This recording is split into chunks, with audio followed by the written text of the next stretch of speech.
이를 놓고 계속 싸웠습니다. 제가 윤석열 대통령을 만나서 직접 담판도 해보려고 했는데 제가 국민의힘이 제안한 바대로 44%를 받겠다라고 했는데도 그걸 거부했습니다. 결국은 43%를 저희가 하기로 했습니다. 앞으로는 모수개혁을 넘어서서 이제 구조개혁을 해야죠. 기초연금, 국민연금, 퇴직연금 이런 걸 다 조정을 좀 해야 됩니다. 어려운 과정이긴 한데 누가 말씀하신 것처럼 완벽하게 못했으니 비난하자. 그렇게 하면 안 됩니다. 그럼 아무도 안 됩니다. 지금까지보다는 그래도 낮게 바뀌었다라는 점을 인정해야 합니다. 의료교육도 공공의료, 필수의료, 지역의료를 반드시 살리는 방향으로 국민이 건강한 방향으로 반드시 바꿔나가야 되겠다 말씀을 드립니다. 네, 다음 김문수 후보입니다. 이번 의정 갈등으로 많은 어려움을 겪으신 국민 여러분, 또 환자 여러분, 또 의료진 여러분, 모든 분들에게 진심으로 죄송스럽다는 말씀을 올립니다. 정말 그동안 너무 고생이 많으셨고 여러 가지로 대화도 부족하고 대책이 제대로 되지 않아서 어려운 점이 있었는데 저는 의료 정책은 항상 현장 중심으로 또 원점에서 정면 재검토를 해서 안정인이 새롭게 출발하도록 하겠습니다. 의사 선생님들과 환자 또 전문가 목소리를 충분히 받아들일 수 있도록 미래의료위원회를 취임 즉시 구성해서 대화의 창구를 만들겠습니다. 항상 대화를 통해서 서로 이해하고 잘 합의해 나가는 방향으로 하겠습니다. 기존 의대 정원 방안은 물론 지역의료 필수 의료까지 과학적 근거와 사회적 합의에 기반해서 재검토를 하겠습니다. 그리고 두 번째로 국민연금 개혁이 문제가 있는데 청년의 반발이 큽니다. 2차 구조개혁을 즉시 착수하겠습니다. 청년들을 대표자로 많이 포함을 시켜서 청년들의 의견을 최대한 수렴해서 대개혁을 해내겠습니다. 청년이 불리하지 않은 개혁을 하도록 하겠습니다. 네, 후보들 공약 들어갔고요. 자, 1분 30초라는 짧은 답변에서도 후보들 간의 차이가 어느 정도는 드러난 것 같습니다. 바로 주도권 토론 시작하겠습니다. 이 주도권 토론은 말 그대로 주도권을 가진 후보가 상대 후보를 지명해서 질문과 답변을 이어가는 방식입니다. 주도권 가진 후보에게 6분 30초 시간이 주어지고요.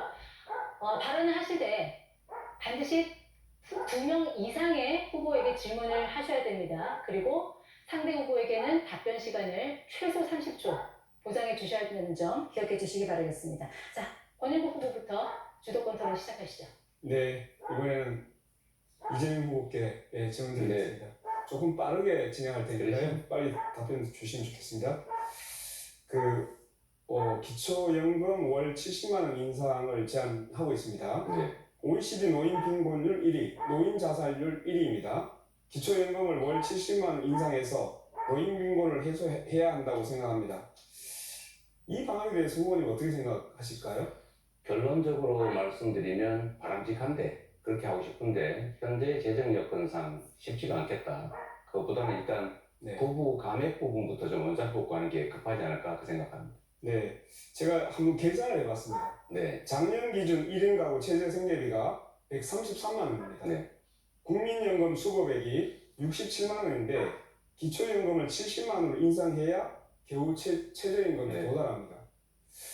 그래서 김문수 후보는 보니까 40만 원 인상을 제안하셨는데 제가 이제 이것을 맞추려고 하다 보니까 적어도 기초연금이 70만 원 정도 올라가야 되지 않냐 이런 의견을 드린 거거든요. 네. 그 맞는 말씀이세요. 네. 말씀드린 것처럼 노인 빈곤율이 너무 높고 실제로 지금 30몇만 원, 40만 원이 못 미치는 금액으로는 도저히 어떻게 할 수가 없기 때문에 올려야 되는 건 맞는데 현 재정 여건이 그걸 감당하기 너무 어렵다. 이런 말씀을 드렸습니다. 그런데 보니까 제가 이제 초부유세를 해보니까 조금만 올리면 그 22조, 20몇 조 정도가 추가하면 되더라고요. 충분히 가능하다고 지금도 보입니다. 그리고 그건 뭐 나중에 또 말씀드리고 그 기초생활수급자가 기초연금을 받으면 소득 인정액이 늘어나서 생계의료급여가 삭감되는 줬다 빼는 구조가 발생하지 않습니까? 이는 가장 취약한 어르신들의 삶을 위협하는 문제라고 생각합니다. 자, 후보님께서는 이 구조를 바로잡아서 기초연금이 진짜 복지 혜택이 되도록 개선해야 된다고 생각하는데 동의하십니까? 역시 원칙적으로 동의합니다. 동의하고 예를 들면 그 외에도 소득이 좀 늘어나면 그 배제가 되거나 감액이 되거나 하는 것들은 반드시 고쳐야 되는데 그 역시 사실은 노동 회피를 하게 하는 현 구조상의 문제가 있죠. 그래서 저희가 좀 길게 지금 당장은 아니지만 길게 봤을 때 소득이나 다른 게 뭘 있다고 해서 그걸 깎지 않는 그래서 기본소득 제도를 도입하는 게 필요하겠다 그 말씀을 드리는 것입니다. 네, 기본소득이 일단 네. 네, 다음 질문 바로 들어가겠습니다. 현재 고용보험은 만 65세가 지나면 신규 취업 시 적용되지 않습니다. 네. 초고령 사회 진입으로 65세 이상 노년 노동자들이 지금 늘고 있지 않습니까? 네. 그래서 국가인권위에서도 65세 이상 고용보험 적용을 권고한 바 있습니다. 네. 적극적으로 수용해야 된다고 보는데 어떻게 생각하십니까? 그 점도 역시 틀린 주장은 아니신데 이게 지금 현재 정년 문제, 그 다음에 연금 개시 연령 문제 이런 것들이 좀 매우 복합적이어서 좀 더 생각해 봐야 되겠습니다. 예, 바람직하긴 한데요. 네, 계속 나중으로 밀리면 안 될 것 같고요. 네, 이게 현실의 문제죠. 네. 이재명입니다. 네. 네, 네, 여기까지 일단 네. 하겠습니다. 네, 주도 컨트롤 시간 아직 3분 9초 남아 있습니다. 예. 네. 자, 한 명 그러면 후보한테만 김문수 질문해 후보께 주세요. 묻겠습니다. 네네. 이렇게 묻겠습니다. 계엄으로 나라 망치고 내란으로 경제 망치고 의료 대란으로 국민 건강 파탄냈습니다. 윤석열 정부의 의대 정원 2,000명 확대 이후에 의료 대란으로 3,136명이 초과 사망했습니다. 국가적 재앙에 대해 국무위원이었던 사람으로서 국민께 사과해야 된다고 생각하는데 사과하시겠습니까? 네, 이미 제가 사과드렸습니다만 다시 한번 그동안에 의료 네, 갈등 그렇습니다. 문제로 알겠습니다. 피해를 입으신 모든 분들께 정말 송구스러운 사과의 자, 말씀. 거기까지 묻겠습니다. 자, 이재명 후보님께 다시 묻겠습니다. 저는 의료 대란을 최대한 빨리 종식시키기 위해서 의사도 함께 개혁의 주체로 나서게 해야 된다고 생각합니다. 대통령 직속의 국민참여 공론화위원회를 구성해서 공공병원, 공공의대, 지역의사제 원칙을 정하고 예비타당성 면제, 공익자금 지원 등 인센티브를 부여해서 의료대란 해법을 취임 100일 이내 마련하겠다는 것이 저희 공약입니다. 네. 후보님 의견 어떠세요? 훌륭한 계획인 것 같습니다. 저희도 적극적으로 수용하겠습니다. 수용하겠습니다. 네. 저희도 그런 똑같진 않지만 그런 내용이 있습니다. 네, 일단 거기까지 묻겠습니다. 자, 이준석 후보께 한번 묻겠습니다. 제가 이제 쭉 토론하시는 거 보니까 그동안 이 남녀 갈라치기, 장애인 혐오, 차별금지법 반대 이런 걸 가지고 분열을 자꾸 부추기고 있는 것 같아요. 제가 옆에서 보니까. 그리고 공공병원은 현실적이지 않다라고 평가를 하셨습니다. 공공의료마저 갈등의 대상으로만 보시는 겁니까?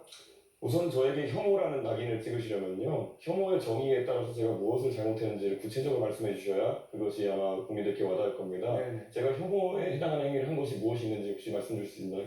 네, 장애인 시위에 대해서도 주로 왜 일어났는지 이야기하는 것이 아니라 주로 그 결과에 대해서 비난을 했던 것 같고요. 제가 행위에 대해서 그리고 지적을 했기 주로 때문인데 미래남의 얘기를 주로 하시는 것 같아요. 이대남에 얘기한 구체적인 사례가 있습니까?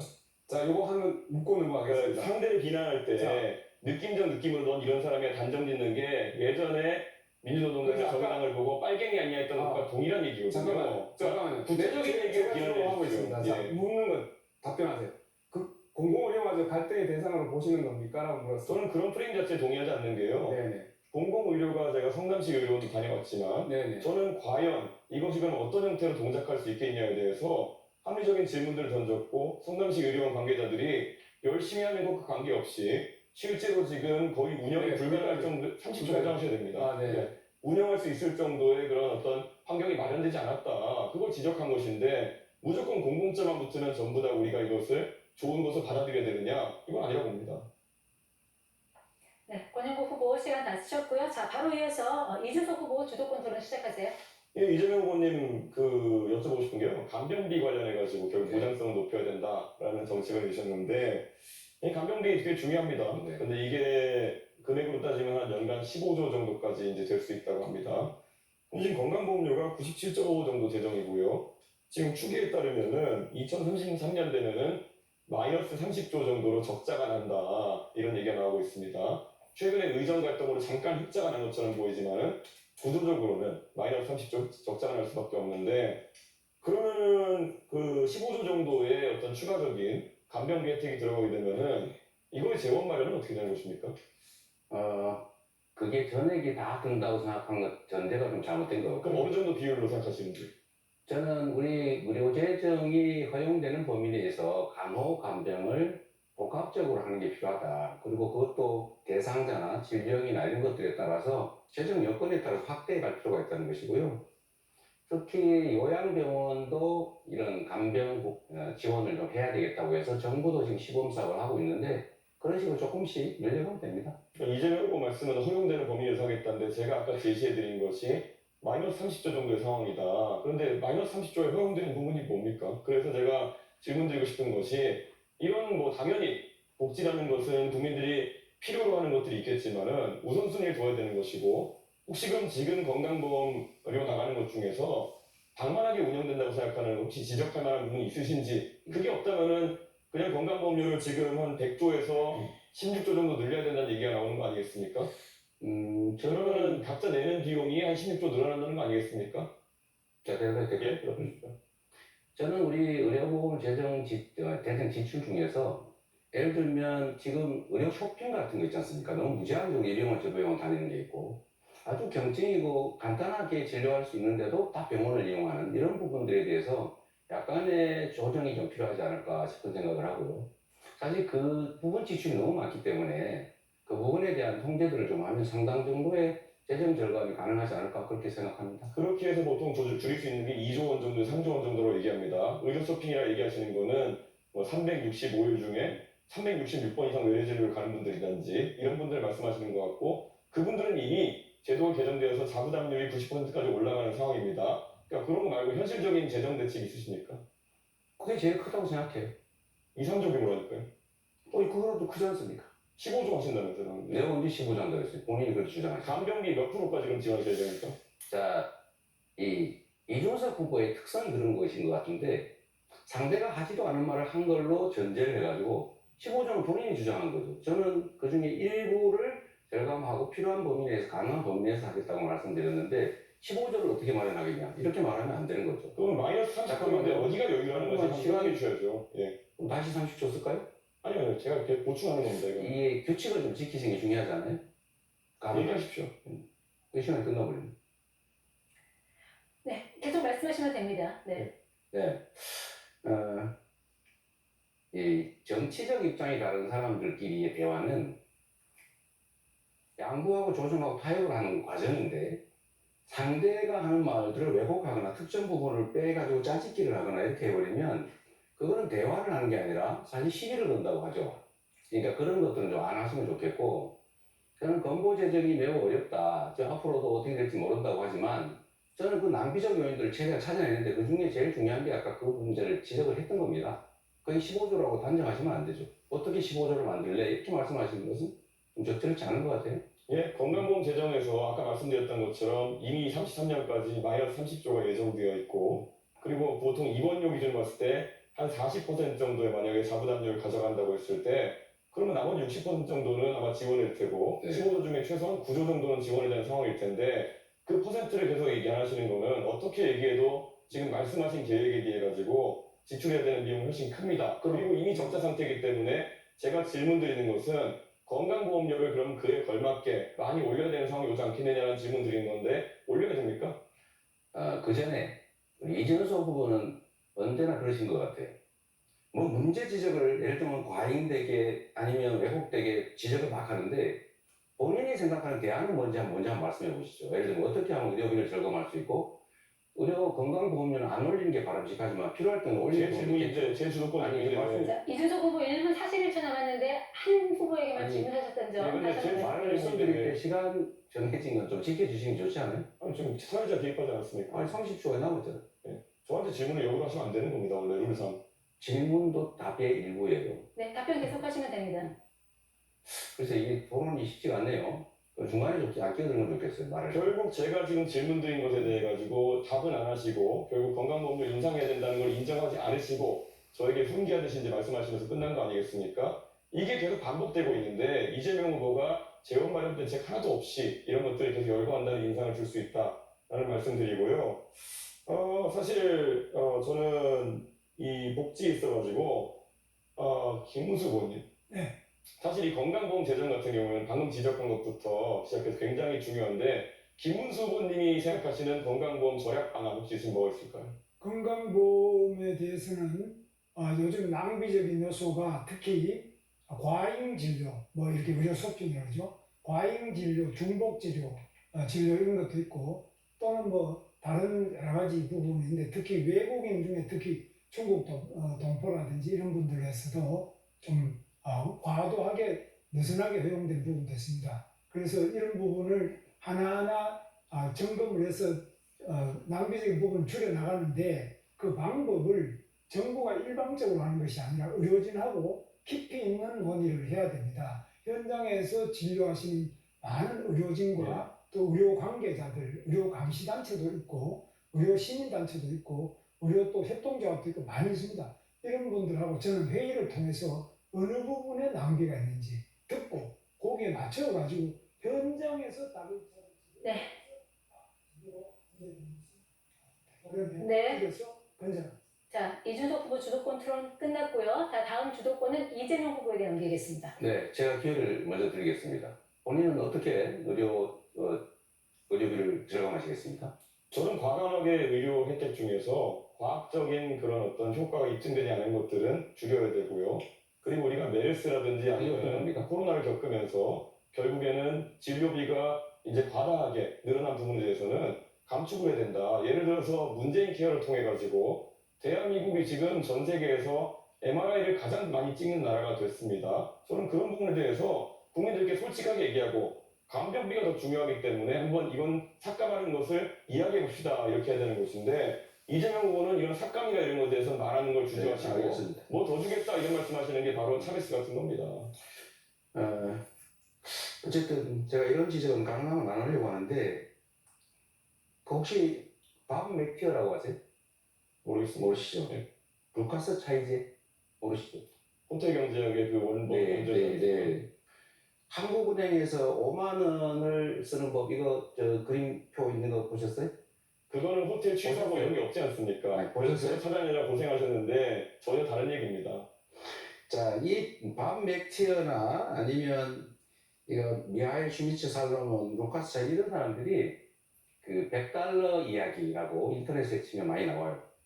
거기에 똑같은 얘기가 나옵니다. 호텔에 누군가 투숙을 하려고 했는데 그 돈으로 $100, 그럼 100유로로 이렇게 돌다가 결국 돈이 돌아왔는데 그 고객이 갔다. 그러나 이런 경우에도 돈의 순환이라는 효과로 외부에서 꼭 자금이 들어오지 않아도 경제가 순환이 될 수가 있다. 라는 이제 그 사례를 이런 걸 쓰는데 이분들이 이렇게 역사적으로 이런 예를 들 때 누구도 노쇼, 경제학 뭐 이런 얘기 하지 않았다는 그 말씀을 먼저 하나 드리고요.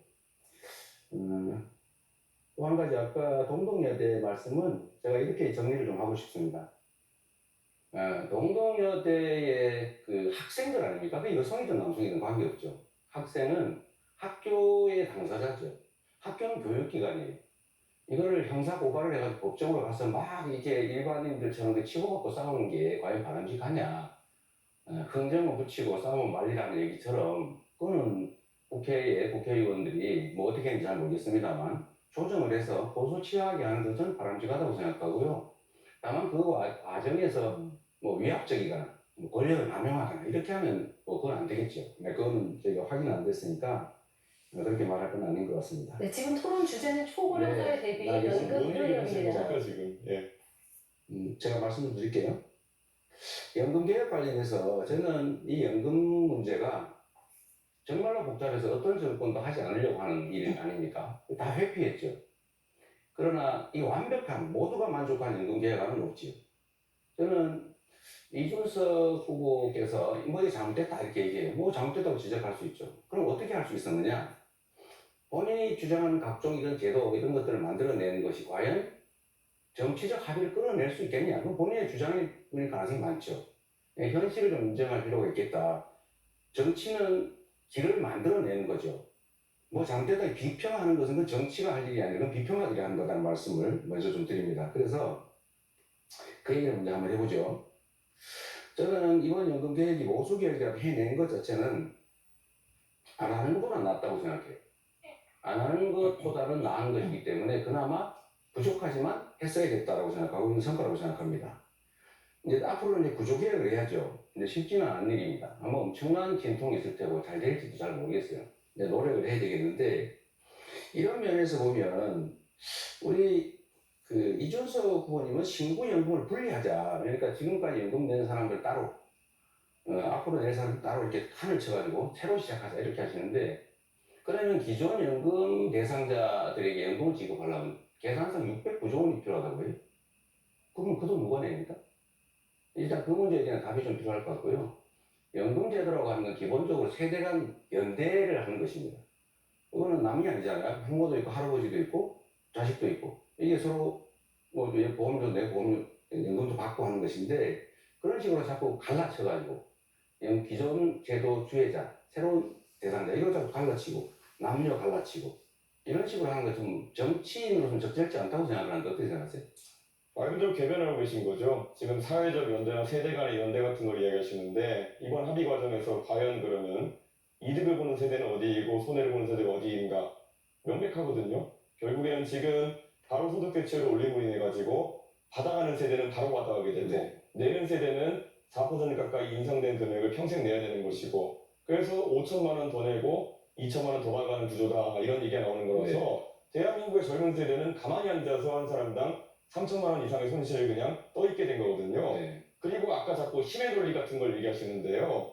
본인들이 네, 입법하는 것을 알겠습니다. 다수라 해가지고 옳은 게 아닙니다. 법원 그렇게 법박하고 하고 본인 방탄하기 위한 입법한다해서 그게 옳은 게 되는 게 아니라는 말씀드립니다. 김문수 후보님은 어떠세요? 예, 자동 조정 장치라고 하는 것을 도입하면 지금 연금 내는 사람 언제 연금이 깎일지 몰라서 불안할 것 같아요. 네. 그 문제에 대한 대책을 좀 말씀해 주시고 어쨌든 저는 연금이라고 하는 기본적인 이념은 연대의 가치에 있다라고 생각해요. 난 절대 손해 안 볼 거야 라고 하면 연금 불가능하다. 의견 한번 말씀 주시죠. 자동조동 장치는 국가가 상당한 부분을 책임져야 되는 장치인데 이것은 저는 필요하다고 봅니다. 특히 젊은 세대들이 여기에 대해서 매우 불안하게 생각하고 있기 때문에 자기들은 뭐 내기만 되고 나중에 빈깡통 되는 거 아니냐 이런 우려를 해소해 줄 수 있는 가장 적극적인 조치가 바로 자동조정 장치가 아니냐 네. 저는 그렇게 생각하고 우리 이재명 후보께서도 동의하실 줄 생각합니다. 저는 지금 단계로 그걸 도입하게 되면 연금을 내는 사람들이 불안해서 연금에 대한 신뢰가 깨질 것 같아요. 지금 이미 연금 액수가 너무 적고 아직도 우리는 13% 정도를 내게 되는데 되게 OECD 평균 18% 아닙니까? 네, 발언 시간 끝났습니다. 이재명 후보님. 바로 이어서 김문수 후보 주도권 토론이니까요. 네, 계속 이어주시죠. 저는 이제 퇴직연금을 지금 많이 하고도 있지만 이것을 의무화할 필요가 있다. 그래서 1층에는 국민연금, 2층은 퇴직연금, 3층은 개인연금 이렇게 해서 우리 국민 모두가 노후에 1, 2, 3층의 세 겹의 보호를 받을 수 있도록 하는 것이 매우 필요하다고 생각합니다. 그런데 이 퇴직연금은 대기업의 근로자들은 거의 제공되고 있지만 좀 작은 기업이 부족합니다. 이런 작은 기업들의 퇴직금을 연금화시키는 데는 목돈 마련이 필요한 근로자들에게 국가가 저리로 융자를 해준다든지 또는 그 목돈이 필요한 그 내부에 유보된 퇴직금을 자기 운영자금으로 쓰고 있는 중소기업인들에게 또 국가가 일정한 장기 저리 융자가 필요하다는 이런 것들을 주장을 하고요. 여기에 대해서는 우리 권영국 후보께서도 잘 동의하실 것 같은데 어떠십니까? 일단은 뭐 연금 부분과 관련해서 이제 우리가 이 기간을 어떻게 설정하냐에 따라 가지고 실제로 이 소득 대체율의 일정한 그 제한을 좀 풀어낼 수 있는 방법이 있다고 생각합니다. 어떤 거냐 하면 그 지금 이제 정년이 60세로 돼 있잖아요. 그러면 정년을 65세로 연장을 하고 이 기간을 국민연금의 가입 기간으로 늘리게 되면 그러면 실질적으로 가입 기간이 늘어남에 따라서 소득 대체액이 그만큼 증가하는 효과가 발생하죠. 네. 그래서 지금 시간이 짧아가지고 그 정도 말씀드리겠습니다. 네. 그리고 다음에는 우리 이재명 후보에게 말씀드리는데 이재명 후보께서 지난 작년 1월달에 부산에 가셔서 불행하게도 그런 어려움을 겪으셨는데요. 저도 절대 그런 일이 재발돼서는 안 된다고 생각합니다. 그런데 부산대병원의 근육외상센터가 전국 1등의 병원 아닙니까? 네. 그런데 왜 그러면은 이재명 후보 본인께서 그때 부산대병원이 전국 최고 등급의 외상센터인데 서울대병원으로 옮기셨는데 이 와중에 또 이제 헬기를 타고 오셔가지고 네. 굉장히 이게 황제 헬기 아니냐, 저 사람 대통령 되기 전에 완전히 황제 행세를 하는 거 아니냐. 네. 그리고 저렇게 좋은 지방병원을 두고 왜 그러면 서울대병원으로 가느냐. 또 본인이 또 만든 성남의료원도 있어요. 거기는 안 가요. 그리고 본인은 그렇게 자랑하고 이게 자신의 최대 치적이라고 하는 성남의료원도 안 가고 또 서울대병원 가요. 그래서 이런 부분에 대해서 국민들이 이거 이상하다. 어떻게 좀 해명을 한번 해주시죠. 네. 뭐 이런 해명을 할 수 있는 기회를 주셔서 감사드립니다. 네. 우선은 그 성남의료원은 왜 안 가느냐. 성남의료원은 아마 혈관 수술하는 그런 인력이 없을 것 같아요. 그럼 뭐 검토를 못 해봤고요. 제가 서울대병원으로 가게 된 것은 일단 우리 가족들이 결국 장기간 입원을 일이기 때문에 서울 근처로 하면 좋겠다는 의견을 냈고 또 의료진이 그러면 서울대로 후송을 하는 게 낫겠다라고 판단해서 그렇게 했다고 합니다. 저야 뭐 다치고 누워있을 때니까 정확하게 잘 모르죠. 그런데 첫째는 그럼 본인이 성남의료원을 그렇게 자랑하고 이게 최대의 치적이라고 하셨거든요. 네. 근데 거기에 본인이 거기에 큰 상태는 아니고 뭐 그렇게 제가 볼 때는 그 성남의료원이 그것도 못할 정도 의료원인가. 성남의료원을 만든 그 굉장히 중요한 역할을 하신 분이 네. 그렇게 볼 때 그럼 제대로 이 성남의료원을 알고 계시는지 그거에 대해서 우선 어떻습니까? 성남의료원은 일반 병원들이 하지 않는 공공의료에 중점을 둔 병원이어서 이거는 뭐 그때 당시에 혈관 수술을 할 수 있는 역량이 있는지 제가 판단할 수 없고요. 두 번째로는 물어보지도 않으시고 잠깐 하세요. 가능한 기회를 좀 주시면 좋지 않겠습니까? 두 번째로는 뭐 간단한 수술 이렇게 말씀하시는데 제가 동맥은 1mm를 벗어났고 정맥은 67%가 잘려서 1mm만 더 깊이 들어갔거나 옆으로 들어갔으면 사망하는 그런 상황이었다는 그 말씀 좀 드립니다. 네, 좋습니다. 그 다음에 부산 지역에 있는 의사들이든지 부산대병원은 부산대병원은 우리나라에서 굉장히 좋은 중증 외상센터, 권역별 외상센터가 있는데 부산대병원은 모든 수술 준비도 다 해놓고 자기들이 계속 1등급을 받고 있는 참 좋은 병원인데 우리 이재명 후보께서 헬기 타고 그냥 나 간다 이렇게 하니까 그 지역에서 의료에 계시는 많은 분들이 허탈하고 정말 굉장한 그런 모욕을 느끼고 우리 여기서 과연 제대로 진료를 할 수 있겠느냐 이런 어떤 공허하고 허탈한 생각에 대해서는 생각을 안 하셨는지요? 네. 부산 시민들이나 부산 의료진들이 그런 좀 박탈감이나 소외감을 느꼈을 그 점에 대해서는 뭐 그때도 그렇고 지금도 제가 아쉽고 또 죄송스럽게 생각합니다. 그러나 또 한편으로 보면 이거는 가족들이 가까이서 개원을 하고 싶다라는 이제 의견을 냈다고 하고 전부 쓰러져 있었으니까요. 의료진들이 이건 가족들의 요구도 있고 서울대병원을 후송하는 게 낫겠다라고 판단했다고 하니까 그 점을 좀 이해를 해주시면 좋겠어요. 그러면 후송을 하더라도 그럼 꼭 헬기를 타고 와야 되느냐? 그렇게 중증이고 그렇게 위험하냐? 그렇게 위험해서 헬기를 이용하지 않으면 안 될 정도였다면 부산에 그대로 계시는 게 맞지 않겠습니까? 그래서 그럼 누가 그러면 어떤 사람은 부산대병원이 전국 1등인데 거기도 싫다 그러고 가족을 찾아서 가는데 그러면 뭐 지방 가서 다친 사람 전부 헬기 타고 자기 가족 옆으로 서울도 다 가야 됩니까? 그래서 그런 말씀은 제가 볼 때는 굉장히 우리 국민들과 의료진을 허탈하게 하고 특히 지역 균형을 100번 이야기해봐야 본인의 행동이고 실천 자체가 지역을 너무 무시하는 거 아니냐 이렇게 생각합니다. 네, 네 분 후보 모두 주어진 시간 다 쓰셨습니다. 공약 검증 토론 다음 주제로 넘어가겠습니다. 아마 요즘 우리가 가장 절실하게 피부로 느끼는 문제가 아닌가 싶습니다. 기후 위기 대응 방안입니다. 날이 갈수록 폭염, 혹한 등 극한의 기후와 이로 인한 자연재해가 잇따르고 있습니다. 이런 위기 상황에 대처하기 위해 각 후보들 어떤 생각을 갖고 계신지 에너지 정책 포함해서 기후 위기 관련 공약 들어보겠습니다. 이번에는 이준석 후보부터 시간은 1분 30초입니다. 예, 카페에 가보면 종이 빨대가 있습니다. 실제로는 종이 빨대가 플라스틱 빨대보다 탄소 배출이 더 많고 인체에도 해롭다는 연구 결과도 있습니다. 그런데도 대통령의 고집으로 종이 빨대를 강제하더니 플라스틱 빨대 생산 기업은 피해를 입었습니다. 근데 정권이 바뀌니까 또 정책이 바뀌어가지고 이번에는 종이 빨대 생산업체들이 파산 위기에 몰렸습니다. 2002년 천성산 도롱뇽 사건 기억하실 겁니다. 터널이 생기면 도롱뇽이 피해를 입는다면서 어느 스님이 단식 농성을 하시는 바람에 시공업체는 140억 가까운 피해를 봤습니다. 고속철 개통은 1년 넘게 지연됐습니다. 결국 터널은 뚫렸지만 생태계에는 별다른 문제가 없습니다. 환경과 기후 대응은 매우 중요합니다. 하지만 과학적 근거가 부족한 환경 PC주의는 국가 정책을 왜곡하고 국민에게 피해를 줍니다. 대통령이 재난 영화 한 편 보고 감동해서 시작한 탈원전 정책은 전국의 농지와 임야를 태양광 패널로 바꿔놓고 운동권 마피아들이 태양광 보조금 받아 흥청망청하다가 결국 사업 처리를 받기도 했습니다. 이준석 정부는 다시 시작하겠습니다.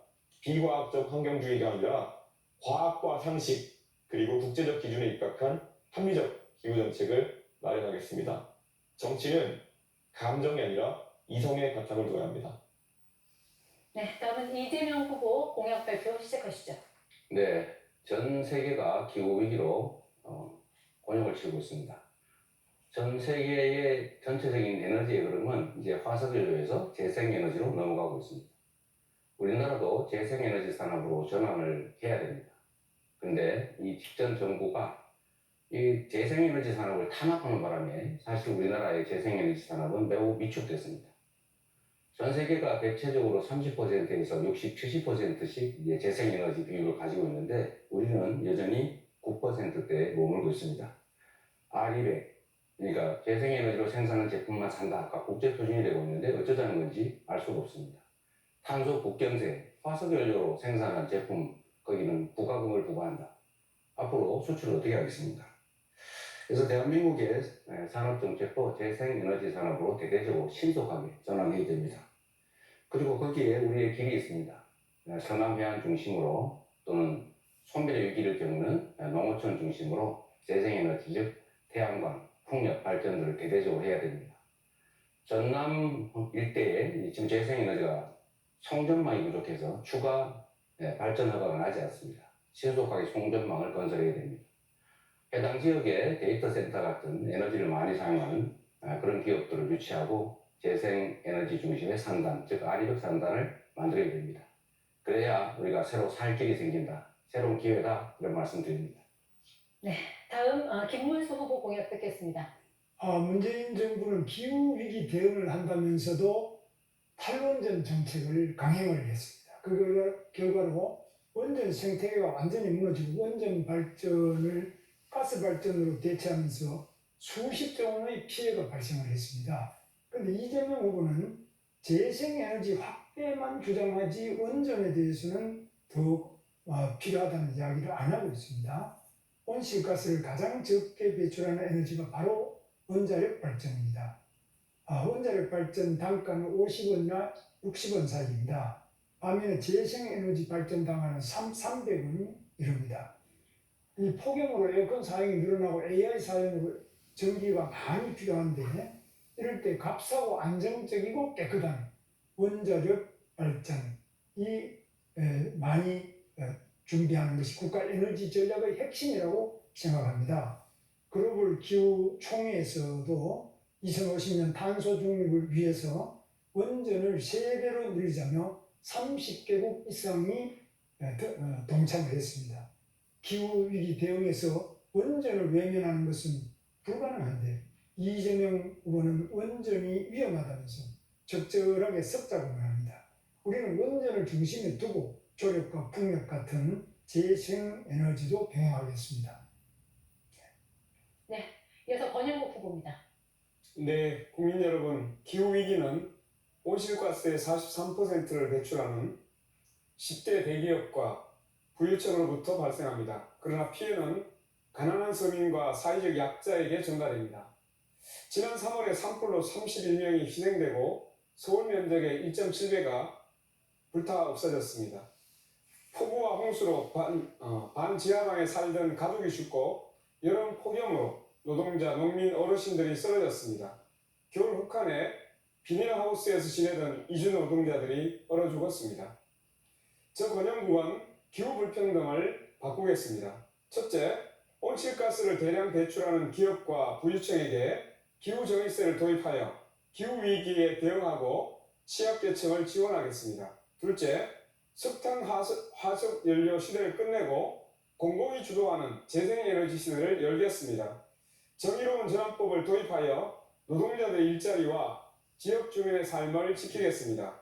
셋째, 부총리급의 기후에너지부를 신설하겠습니다. 넷째, 핵발전소 없는 대한민국을 만들어가겠습니다.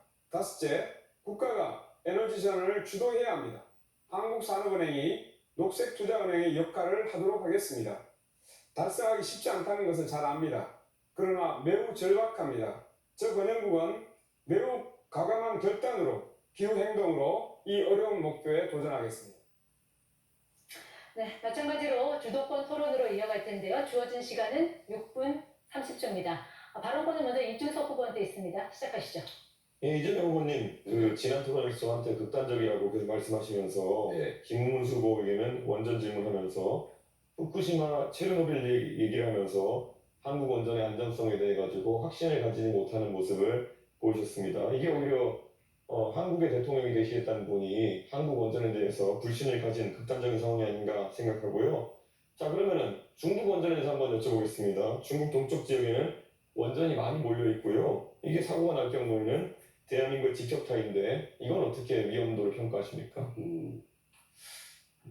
저는 대한민국 원전을 불신한다고 한 바가 없어요. 안전성에 우려가 있다.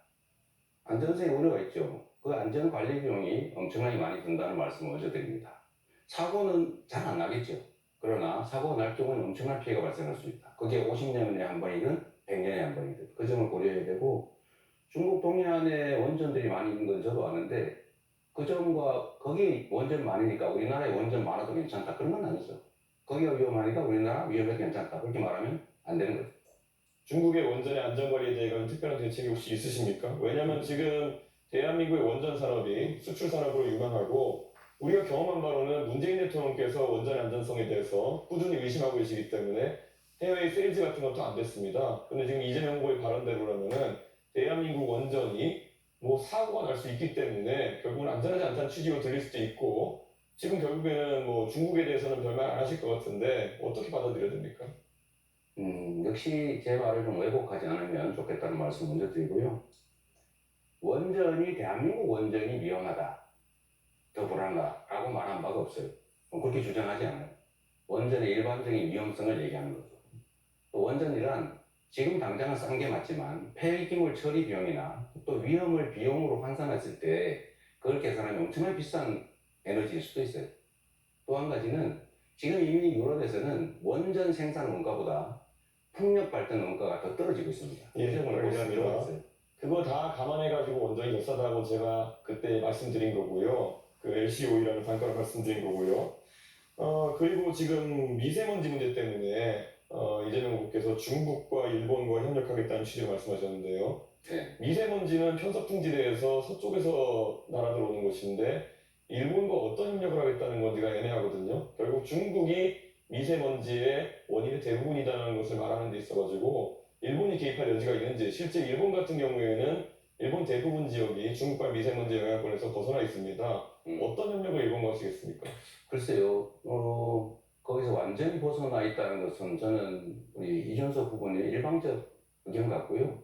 그게 한반도까지는 피해를 끼치는데 일본에는 전혀 피해를 안 끼친다, 일본에 아무 관심이 없다, 저는 그렇게 생각하지 않아요. 그리고 똑같은 피해 반경 안에 있기 때문에 저는 일본도 같은 입장에 있을 수 있기 때문에 일본과 협력해서 중국에 대응하면 우리 혼자 하는 것보다 훨씬 낫지 않겠느냐. 당연히 그렇게 생각합니다. 대한민국의 미세먼지 중에 중국발 영향력은 30에서 60% 수준으로 알려져 있고요. 일본에 미치는 영향력은 2% 정도다라고 알려 있습니다. 그렇기 때문에 데이터가 맞지 않는 이야기를 지금 하고 계신 것 같고요.